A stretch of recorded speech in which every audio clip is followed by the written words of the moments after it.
Hello, everybody. OK, so let's talk about this situation at Liverpool, because it's been a major talking point in football for weeks now. On Saturday, it got significantly worse after the 3-3 draw with Leeds, when the star striker Mo Salah, who'd been benched for the last 3 games, gave an explosive interview in which he accused the club of throwing him under the bus and talked about his lack of relationship with the manager. Jamie, you addressed Mo Salah's interview when you were on British TV. You called it disgraceful. You said it was a very calculated move and it was aimed at doing the maximum damage. Since you said all of that, which was only last night, Mo Salah posted on social and posted this. It might not surprise you that Jamie also got in the comments. I don't know if we've got a shot of that as well, but I believe your reply to this went something along the lines of, "I've never wanted Liverpool to win a game of football more. Come on, you mighty Reds." Yeah. Why are you being petty, Jamie? What's wrong? No, why are you getting involved in this? I wasn't replying to that, by the way. I replied to somebody else's post. The people I work for on British TV. Right. What can you clarify your comments? What do you mean by that? I am really desperate for Liverpool to win today. For the manager, I'm the same as Mo Salah. I've got no relationship with the manager. I don't know him that well. But I think what happened there and how he spoke about the manager, I'm desperate for him to win tonight, just for him. And then also the supporters who've gone over there who are not Mo Salah fans, they're not Jamie Carragher fans. You support Liverpool. Whoever the manager is, whoever the supporter is, you support the club. And I just want them all to win because, as I said, there's been a lot of focus, understandably so, in the last couple of days on Mo Salah's comments. But, you know, the manager's got to answer questions in the press conference constantly. Alisson Becker, who showed great leadership, I think, last night as well, in the press conference. He was getting asked about his mate, Mo Salah, obviously, in his comments, but he wants to defend him and also defend the club and the manager as well. So it was not an easy position for him. So, yeah, I'm desperate for them, you know, to get the result tonight, yeah. And obviously I had me say on it last night. I don't want to revisit that. But I was a little bit frustrated when I saw that post today. What's wrong with it? He doesn't mention Liverpool tonight playing in the game. Liverpool are playing a big game tonight. That's more important than anyone in the San Siro, and they need to get a result because of the result they had last time when Mo Salah was playing against PSV. So if he put a comment like "Good luck to the lads tonight," he may not have meant it. I don't know. But Liverpool have got a huge game tonight, and he puts out a social media post like that, which he hasn't posted for the last 6 weeks, so I'm told. I don't follow Mo Salah for obvious reasons. But in the last 6 weeks... Did he remove you as a follower? Probably. But in the last 6 weeks, Liverpool have been going through one of the worst runs they've had since the 1950s. He hasn't posted then and come out and support for the manager or the club or the team or give any sort of, you know, hope going forward for his supporters. He does it this morning about himself. Do you have an opinion either side of this? Yeah, I do. I do. Look, nobody is talking about what Mo Salah has achieved in the game. We're talking about a moment in time that I think he got wrong. You do not talk about your personal situation openly when your team is struggling. You do it in a dressing room. I've done it. I went to the dressing room and smashed everything in.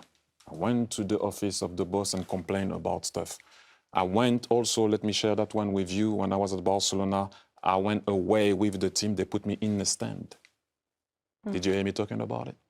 No. There is a team. They need to protect your team at all costs, all the time. Now, freedom of speech, I can understand that you want to speak. I can understand the frustration. I don't understand the how and the when. That doesn't make any sense to me. That was wrong.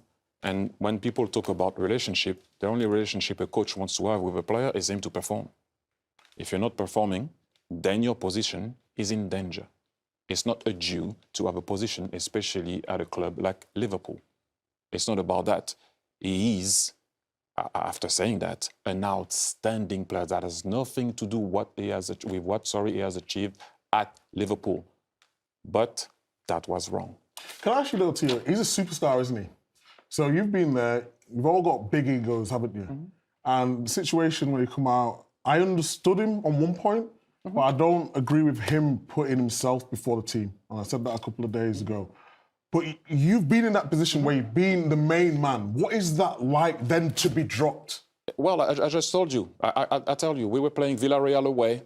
I'm on the bus, I'm traveling, and I haven't been playing so much with Barcelona at that particular moment. We won the treble the year before, but I wasn't performing. So if you're not performing, you put yourself in a situation when you leave the door open for someone to be in.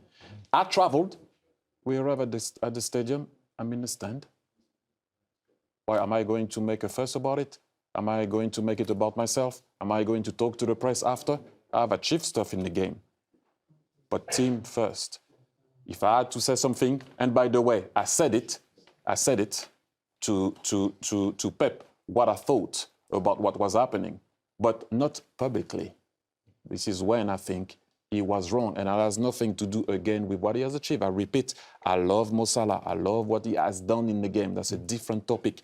There, that's not how you go about stuff. If you was in the dressing room, go on. What bit do you understand of it? But his frustration, all what he's done. Him not coming on in games, and... Well, what game should he have come on in? I would have put him on against Leeds. When?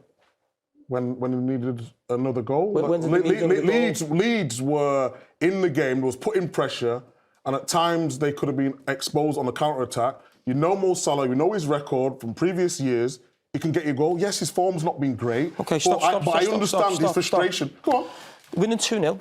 OK, Leeds come back to 2-2. Yeah. Yeah. The ball's in play for about 3 minutes before Liverpool score to make it 3-2. So the only time you could criticise Arne Slot... I'm not criticising Arne Slot. I'm not. Well, are you criticising him? He's the one who decides. What do you mean, though? So what I'm saying is, there was a 3-minute window between 2-2 and 3-2. You're not going to bring Mo Salah on when Liverpool are in front. You're not. Because he's not got a great defending set pieces, and he's not going to run back for you. Yeah, but there's more to the game than set pieces. Like, Mo Salah's now become a player who doesn't get in on the pitch now. No, hang on. It's ridiculous. Liverpool have got major problems with set pieces. You've got to think what the manager's thinking on the side of the pitch. Am I going to bring a guy on who doesn't defend and is not going to help me on set pieces because he's so small? OK? So there's a 2-3 minute window where you could say he maybe should have brought him on there. But then Liverpool made it 3-2. By the way, by the player who's playing in his position. So then it goes 3-2, and Leeds don't score again till the last kick of the game. You're talking about there's no way this you're talking about Mo Salah like he's just any player. We're talking about one of the greatest players ever to grace the Premier League. But people are criticising the manager for not bringing him on. I'm not criticising the manager.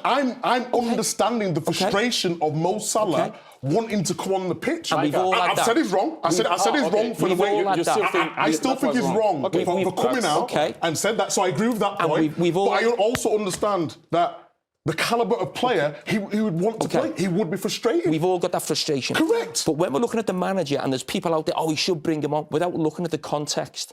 So West Ham... You wrote in your column 2 weeks before, he's got a week, he's got the weekend to save his job.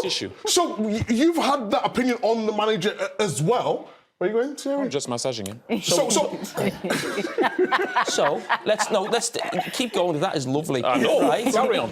Right. So we're talking about 3 games in a week. Yeah, right? Let's break this down in terms of a tactical and a manager, what he's supposed to do. Right. Go on. Away at West Ham, he leaves Mo Salah out.